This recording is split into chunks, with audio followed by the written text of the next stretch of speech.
Kalau anak-anak Bapak. 1, 2, 3. Baik lagi. terciptanya.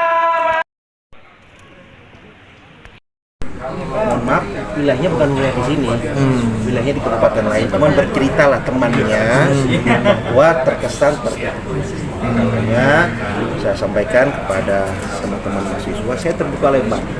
Nomor handphone saya sebar, sekecil apapun informasi berkaitan dengan kinerja kami, layanan kami siap menerima masukan seperti itu. Tentu akan kami tindak lanjut. Begitu juga dengan intimidasi yang mungkin ini menjadi intimidasi yang merasa tidak nyaman teman-teman dengan aktivis. Alhamdulillah hubungan kami juga baik dengan aktivis, dengan mahasiswa. Saat ini sih kami tidak ada merasa untuk menekan dan sebagainya, tidak ada. Dan kami pastikan selama mereka memberikan inspirasi yang itu Pak, terakhir Pak, terkait aksi provokasi pihak sekolah untuk bisa memperketatkan pengawasan terlepas ini sedang PJJ ya Pak? Ya baik, ya memang saya kemarin begitu mendapatkan informasi itu langsung berkoordinasi dengan kepala dinas pendidikan. Intinya dari kepala dinas sendiri akan berkoordinasi dengan kepala sekolah yang ada untuk bisa memastikan daripada anak didiknya tidak melakukan kegiatan-kegiatan di luar jam kegiatan belajar mengajar. Dan sekali lagi ini merupakan tanggung jawab kita bersama. Tidak hanya pihak kepolisian, pendidikan, termasuk juga orang tua. Ini semua teman-teman media kan seperti itu. Nah kalau sudah korban kan bagaimana? Betul nggak kira-kira? Anak kita loh, bayangkan anak kita bagaimana saat itu. Makanya pengawasan ini tidak hanya dari pihak kepolisian, juga terutama yang paling penting adalah orang tua untuk mengawasi. Pak, tadi Anda Sudah ya? sampai Tidak terjadi. Pak, titik Ada keluhan patroli di mana aja Pak?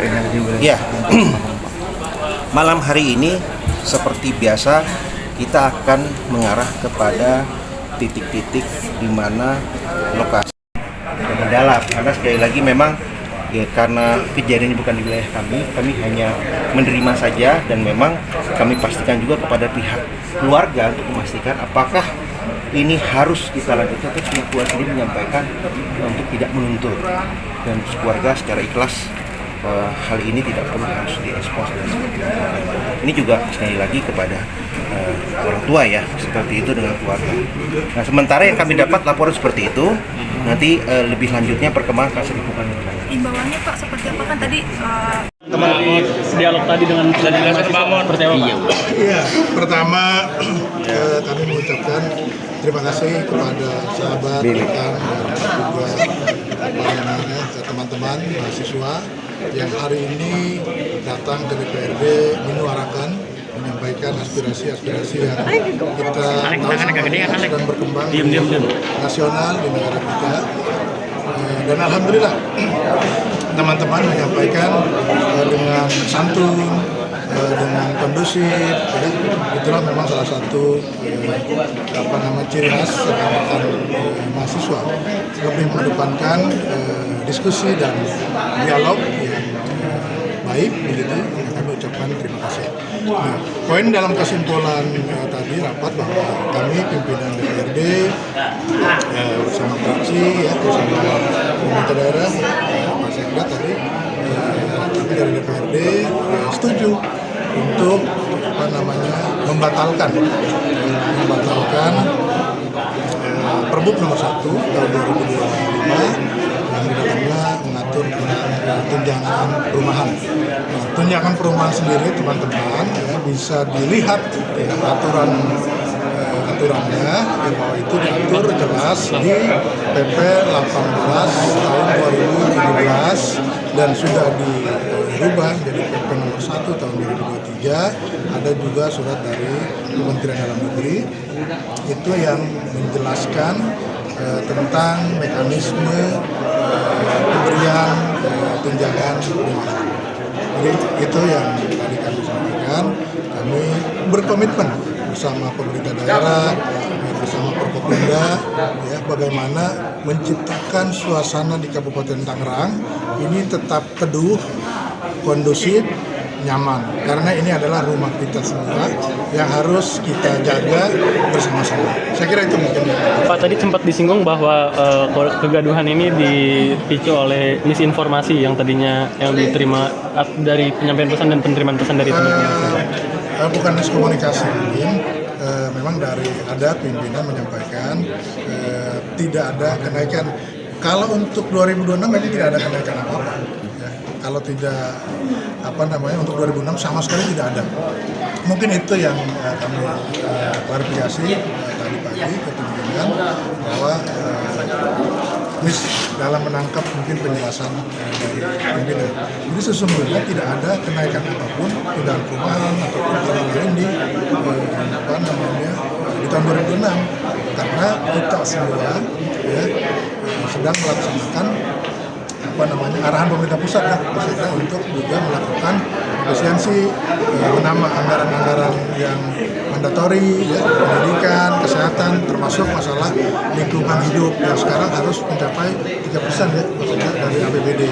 Kita semua sedang melaksanakan arahan-arahan dari Bapak Presiden terkait penanganan ketahanan pangan dan juga yang lain-lain. Seperti itu. Tadi kan sempat dikatakan bahwa nomor 1 tahun 2020 itu akan dicabut atau dibatalkan. Lalu akan menggunakan tanggapan apa? Tahun 2022 kah atau 2023 atau akan dibuat baru?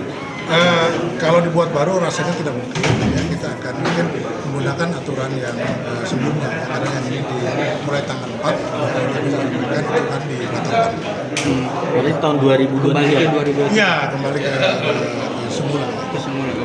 Pak, tadi kan seperti dikatakan bahwa tunjangan hanya tunjangan perumahan yang akan diatur, apakah tunjangan transportasi juga akan diatur?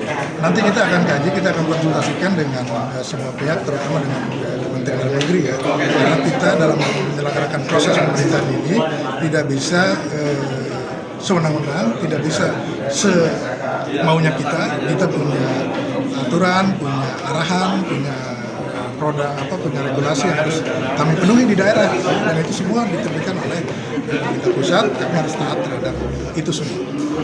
Kalau di dalam peraturan nomor 23 itu tahun 2023 itu berapa sih tunjangan perumahan besarannya dan tunjangan? Ya, seperti yang berkembang di media ya, di kawan-kawan sudah lihat, dan itu belum dipotong pajak ya, karena pajak yang harus memang wajib kita berikan dan wajib kita lakukan. Enggak, cukup mungkin dari Pak Sekda. Ya, udah lengkap. Coba mungkin Pak Sekda terkait ini. Ya terus terang, saya juga baru mendengar tadi siang ya, ada pelajar SMK kita di Tigaraksa yang menjadi korban. Dan itu di peristiwa sepertinya di tanggal 25 ya, kemarin.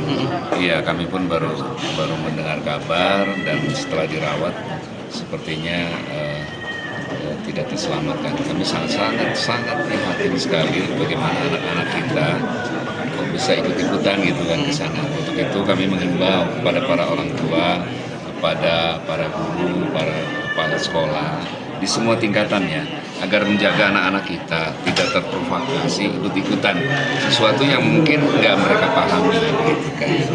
Kalau mereka mengacu kepada idealisme bahwa ini sebuah tuntutan dari rakyat, nggak masalah, silakan itu, ya. Tapi kalau ikut-ikutan, ya suasana kemarin itu, ya kekerasannya, penjarahannya, apalagi, waduh itu kami sangat prihatin. Ya mudah-mudahan ini tidak terulang. Dari Pemkab sendiri akan memberikan santunan atau? Insya Allah akan menengok ke sana, karena kan warga kita. Pak, ya. Dengan insiden ini mungkin ada perhatian khusus dari pemerintah terkait mungkin ada kebijakan khususnya di satuan pendidikan Pak untuk terkait keterlibatan pelajar Pak untuk mengantisipasi ke depannya. Saya kira ini menjadi pelajaran ya buat kita ya, untuk para kepala sekolah itu lebih peduli lah ya pada anak-anaknya, ya kan, para orang tua juga agar menjaga anak-anaknya. Ya. Insya Allah nanti kita coba rumuskan dengan Kadis Pendidikan. Terima kasih ya, cukup ya.